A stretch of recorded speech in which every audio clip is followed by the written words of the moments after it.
Образовательные программы Ингушского госуниверситета признаны соответствующими международным стандартам образования. На аккредитацию независимого агентства получили дисциплины химия, биология и лечебное дело. Международная аккредитация работает на репутацию вуза, значительно повышая конкурентоспособность университета в России и даже в мире. Подробно о том, какие возможности появились у студентов ИНГУ, расскажет Залимхан Калоев. Ингушский государственный университет выходит на новый уровень. ВУЗ получил международное признание образовательных программ, пройдя процедуру официального подтверждения независимого агентства аккредитации и рейтинга. Это одно из немногих высших учебных заведений, которое получило этот статус.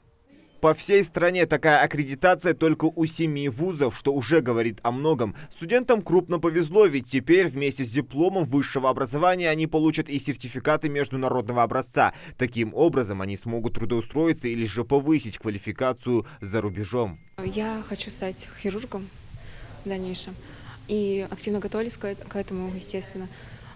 Международная аккредитация – это, по сути, оценка российских учреждений, и я очень рада, что нашему вузу дали именно аккредитацию. Нам дали такие условия для обучения, и мы должны активно воспользоваться этими условиями. Да, Эндрю. Независимое агентство аккредитации и рейтинга оценивало качество образовательной деятельности Ингушского госуниверситета на соответствие мировым стандартам и критериям. По результатам работы международных экспертов ее получили такие направления, как химия, биология и лечебное дело. Алина Ужахова никогда не жалела в правильности выбора вуза. Я считаю, что наша программа нашего вуза намного, мне кажется, лучше программы другого вуза, потому что именно в программе нашего вуза затронуты все темы для того, чтобы в дальнейшем иметь определенный уровень знаний, чтобы осуществить какую-то помощь, то есть чтобы стать хорошим врачом, специалистом. Только по одному направлению лечебное дело в ИНГУ обучаются более 800 студентов. При желании каждый из них сможет перевестись в любой зарубежный вуз. Кредиты, которые они зарабатывали во время учебы у нас в вузе, зарабатываются, вернее, учитываются при переводе, скажем так, в другой вуз за рубежом. Кроме того, учитываются, значит, у них есть преимущество при поступлении в аспирантуру или магистратуру в зарубежный вуз. Также, повторюсь, это возможности трудоустройства, они преимущество при трудоустройстве.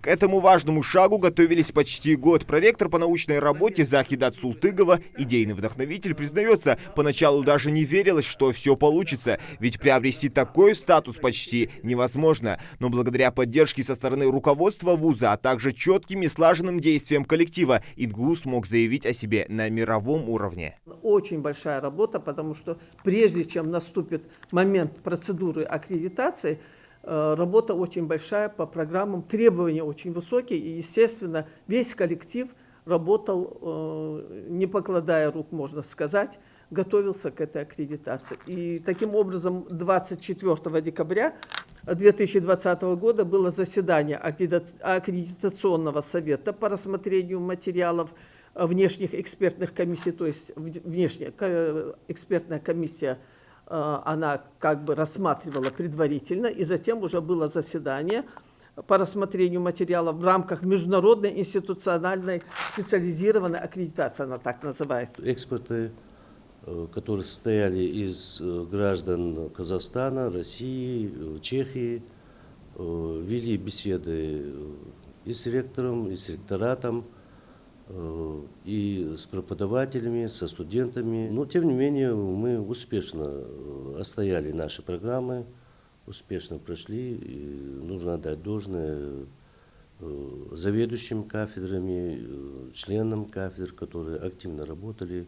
Высокие требования предъявлялись и техническому оснащению, но и здесь Ингушский госуниверситет может дать фору, чего стоит открытый не так давно учебно-лабораторный корпус естественно-научных специальностей, кафедра анатомии человека, физиологии, химико-биологического факультета, микробиологии и не только.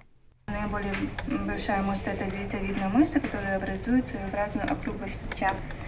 В область надплечья какие ходят области? Область надплечья ходит это дельтовидная область, это надключичная область, это лопаточная область. Это анатомический 3D-стол. С помощью него студенты со всех ракурсов изучают системы и органы человеческого тела. Помимо прочего, есть своя операционная и даже морг. Не учиться стыдно, говорят преподаватели. А полученные знания даже без сертификата международного образца уже давно признаны. Яркое подтверждение выдающиеся выпускники.